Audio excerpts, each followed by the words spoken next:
Anxiety led me to believe I'm in a simulation. Hello, and thank you for giving me a moment to share my experience. In the past few days, I've gone through a series of unsettling events that led me to question whether my life was real, or if I was stuck in some kind of simulation. I know that might sound alarming, but I've come to realize it was largely the result of intense anxiety and a panic attack. Let me walk you through how it all unfolded, step by step. Over the last 3 or 4 days, I sensed my anxiety levels rising. It wasn't triggered by one big event, but rather by a series of small worries that accumulated in my mind. Even though these issues weren't major on their own, they had a collective impact on my emotional well-being. I noticed that my eyes started to water unexpectedly, and I would feel like I was on the edge of tears. I also experienced sudden bursts of energy, almost like a rush of adrenaline with no clear outlet. You could say I felt like a pressure cooker, slowly building up steam without any way to release it. Even though I was aware something was off, I didn't fully grasp the extent of my anxiety.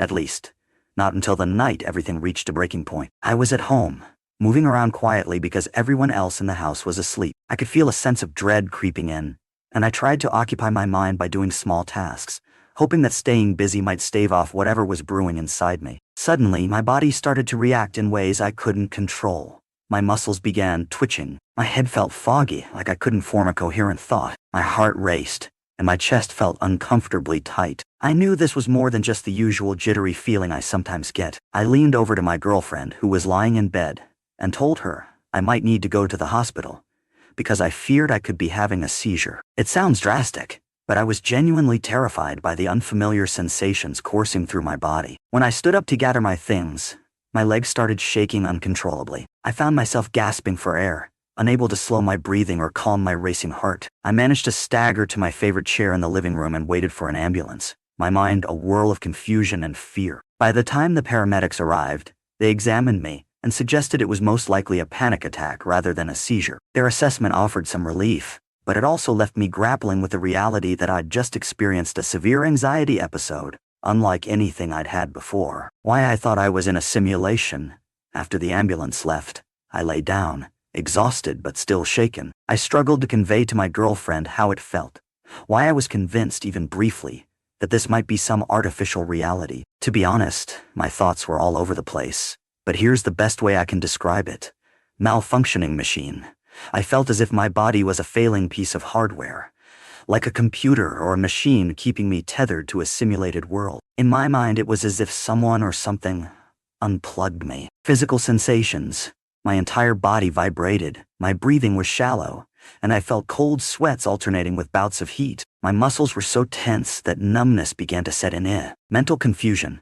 Everything seemed surreal and distorted. I kept drifting in and out of what felt like half sleep, speaking out loud in an attempt to anchor myself to reality. In those intense moments, it felt like I was close to breaking free from whatever was supposedly holding me in this simulated world. An incredibly disorienting and frightening sensation. Eventually, I fell asleep and had a dream so vivid, it felt as though I was still awake. In this dream, I was at work, but I stumbled into a part of the building that doesn't actually exist. I encountered friendly strangers who seemed concerned I was lost, and they offered to guide me back. They then revealed that I was in a simulation and that, in this other reality, I had a girlfriend or wife waiting for me. When I woke up, my heart was pounding, and the line between dream and reality felt blurry. I've never had panic attacks on a regular basis, and I'm not on any medication. This made the event all the more puzzling.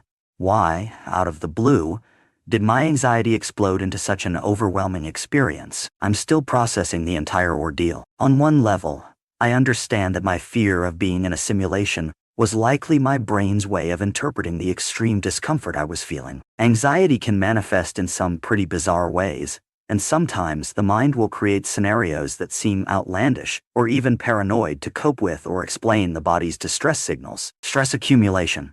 Small worries had been piling up, and I wasn't managing them effectively. Intense physical symptoms, rapid heartbeat, difficulty breathing, muscle tension, and shaking can lead to a sense of unreality or detachment, often referred to as depersonalization or derealization. Hypervigilance. My mind became hyper-focused on each strange sensation, magnifying them into a full-blown crisis rather than a solvable episode of anxiety. I plan on talking to a medical professional or therapist to figure out strategies for preventing another episode like this. Journaling, meditation, or even a mild anti-anxiety prescription, if deemed necessary, could help me regain a sense of control over my thoughts and physical responses. For anyone who's experienced a similar moment of panic or a sudden, intense belief that reality is an illusion, you're not alone. Anxiety can distort our perceptions to the point where we question the very ground we stand on. It might be helpful to keep in mind a few things. Get a checkup. If you suspect you're having more than just typical stress, especially if your symptoms are severe, seek medical advice. Ruling out physical conditions can provide peace of mind. Understand anxiety's effects. Physical symptoms of a panic attack are real and can mimic serious conditions like seizures or heart attacks, which adds to the fear. Reach out, whether it's calling friends, family, or a mental health professional.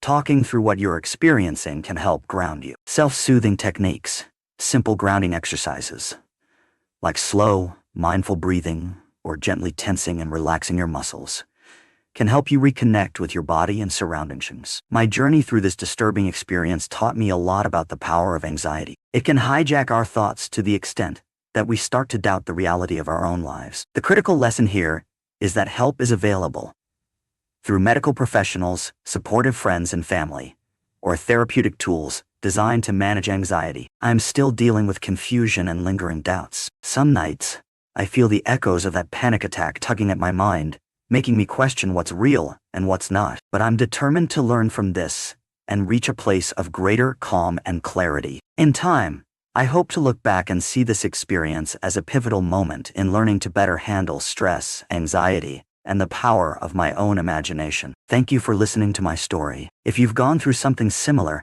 I hope you find a path that leads you back to feeling safe and grounded in the life you're living, no matter how surreal it may seem at times.